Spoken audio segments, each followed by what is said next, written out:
نحمده ونصلي على رسوله الكريم اما بعد فاعوذ بالله من الشیطان الرجیم بسم اللہ الرحمن الرحیم۔ رمضان المبارک کا مغفرت کا عشرہ چل رہا ہے۔ یہ جو مغفرت کا عشرہ ہے، اللہ رب العزت سے معافی مانگتے ہوئے ہمیں مغفرت کے مفہوم پر اپنا ذہن دوڑانا چاہیے۔ مغفرت کا پہلا لفظ ہے میم۔ میم کتنے لفظوں میں ہم استعمال کرتے ہیں؟ سب سے پہلے میم ہمارے پیارے آقا حضرت محمد مصطفیٰ صلی اللہ علیہ وسلم کے مبارک نام میں استعمال ہوتا ہے، اور جب ہم اس نام کو ادا کرتے ہیں محمد صلی اللہ علیہ وسلم، تو ہمارے ہونٹ جڑ جاتے ہیں، آپس میں ملتے ہیں، گویا یہ میم ملانے والا ہے، یہ میم ملانے والا ہے۔ ہمارے پیارے آقا حضور اقدس صلی اللہ علیہ وسلم کے نام یہ میم 2 بار ہے، بلکہ یہ 3 بار ہے، کیونکہ اگلا میم شد والا ہے اور تشدید میں 2 لفظ اکٹھے ہوتے ہیں۔ تو گویا آپ علیہ الصلاۃ والسلام کا جو ایک نام محمد ہے صلی اللہ علیہ وسلم، اس میں 3 بار میم آیا ہے۔ ایک میم یہ ہے کہ مخلوق کو اللہ سے ملانے والا، مخلوق کو اللہ کا پتہ بتانے والا، مخلوق کے لیے اللہ کی راہیں کھولنے والا، کہ مخلوق اپنے اللہ سے براہ راست مل سکے۔ اور دوسرا میم جتنی مخلوقات ہیں ان کے آپسی تعلقات بہت پیارے ہوں، آپس میں محبت ہو، آپس میں الفت ہو، آپس میں پیار ہو، ایک دوسرے کے دلوں کے اندر، ایک دوسرے کے لیے دلوں کے اندر ہمدردی ہو۔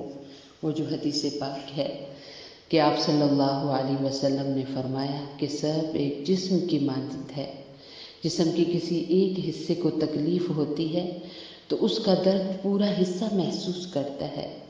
ایسے ہی اگر کسی انسان کو کوئی تکلیف ہو تو اس تکلیف کو سارے انسان محسوس کریں۔ تو ایک میم مخلوق کو مخلوق کے ساتھ تعلقات جوڑنے کا بتاتا ہے، اور ایک میم آخرت کی ملاقات کے بارے میں بتاتا ہے کہ اگر یہاں پر تیاری کی تو وہ خالق جس سے ملانے کے لیے آقا علیہ السلام تشریف لائے، اس خالق سے ملاقات پکی ہے۔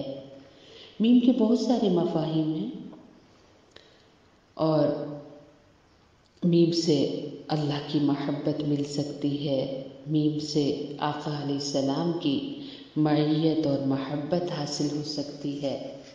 اور میم کے بعد غین آتا ہے، غین غافر، بخشنے والا۔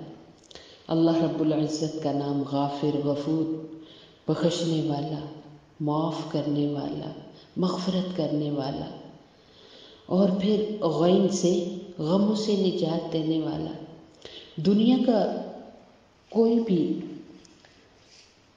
انسان یا کوئی بھی دولت انسان کو دکھوں سے نجات نہیں دے سکتی سوائے اللہ کے، اور وہ اللہ جس نے اپنا خوبصورت دین دے کر انسان کو صاف ستھرا دیکھنا چاہتا ہے کہ انسان اپنے لبوں سے کوئی غلط کام نہ کرے، یہاں تک کہ غیبت ہی نہ کرے۔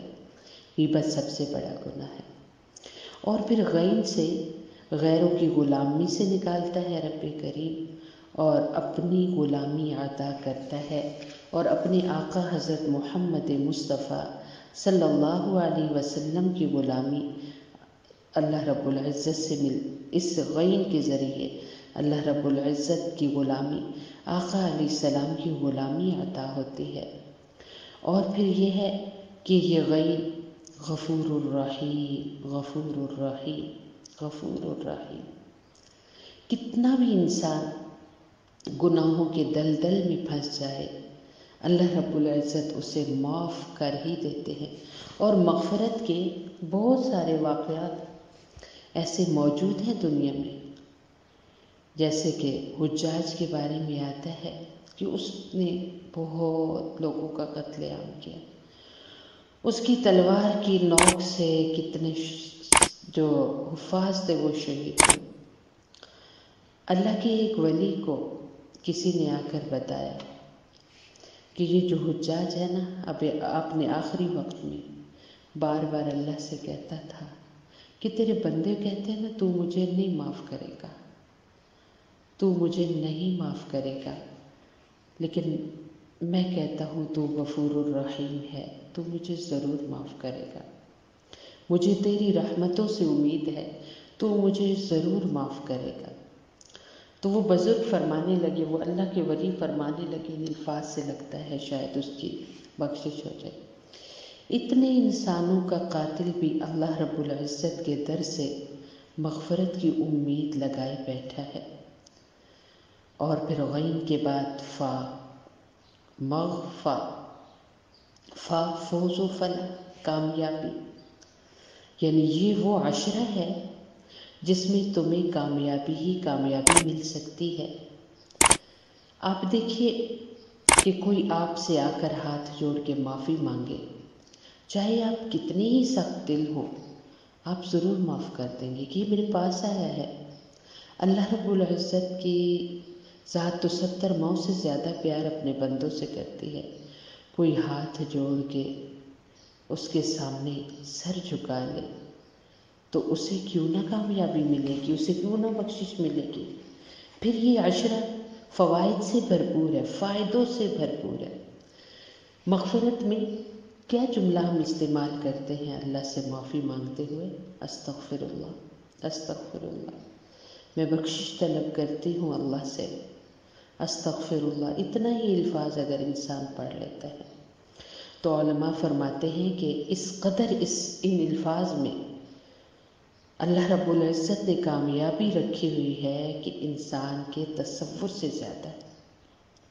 علماء بھی فرماتے ہیں اگر دن میں 100 بار استغفار کیا جائے، استغفر اللہ پڑھا جائے، تو آہستہ آہستہ نامہ اعمال سے گناہ رخصت ہونا شروع ہو جاتے ہیں، اور اپنا نامہ اعمال، اپنا رجسٹر، اس دن کا جو پیج ہوگا وہ سارا نیکیوں سے بھرا ہوگا.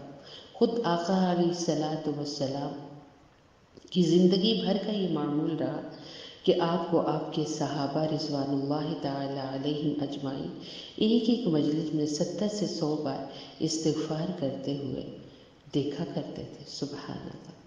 پھر یہ عشرہ فلاح دارین کا عشرہ ہے. فا سے مراد فلاح دارین، دونوں جہانوں کی کامیابی. ہم لوگوں کو صرف اسی جہان کی کامیابی نہیں چاہیے. ربنا آتنا فی الدنیا حسنۃ وفی الآخرۃ حسنہ. ہمیں اس جہان کی کامیابی بھی چاہیے، ہمیں اس جہان کی بھی کامیابی چاہیے. تو فلاح دار ہے. اور پھر فا کے بعد را ہے. یہ وہ عشرہ ہے کہ جب انسان اللہ سے مغفرت مانگتا ہے تو اپنے رب سے جڑ جاتا ہے، اور وہ رحمت للعالمین صلی اللہ علیہ وآلہ وسلم سے جڑ جاتا ہے. سبحان اللہ. اور پھر وہ اچھی راہوں کا راہی بن جاتا ہے. اس کے پیچھے ایک جمع غفیر پہ چلتا ہے. وہ خود بھی کامیاب ہوتا ہے، دوسروں کو بھی کامیاب کرتا ہے، دوسروں کے لیے کامیابی کا ذریعہ بنتا ہے. اور پھر را کے بعد تا ہے. یہ تلاوت کا مہینہ ہے، یہ تلاوت کا عشرہ ہے. قرآن کی تلاوت، قرآن کریم کی تلاوت. علماء عظام، ہمارے اکابرین امت، اس دنیا کے، اس جہان کے صحابہ، تابعین اور تبع تابعین کے بعد امت کے بہترین لوگ اس مہینے کے اندر سارے اپنے اذکار اور معمولات چھوڑ کر تلاوت کلام پاک میں مشغول ہوتے تھے. بعض اکابرین کے بارے میں آتا ہے کہ وہ رمضان المبارک کے 30 دنوں میں 60 قرآن پڑھا کرتے تھے. بعض علماء کے بارے میں، بعض ائمہ کے بارے میں آتا ہے کہ ان کی ٹوٹلی عبادت روزہ اور تلاوت، روزہ اور تلاوت، روزہ اور تلاوت. تو یہ عشرہ تلاوت والا ہے.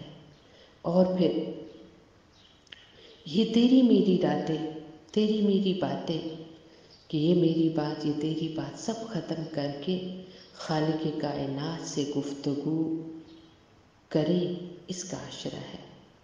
اللہ کی باتیں کرے، اس ذات کی باتیں کرے جس ذات کی باتوں سے انسانیت کو کامیابی ملتی ہے۔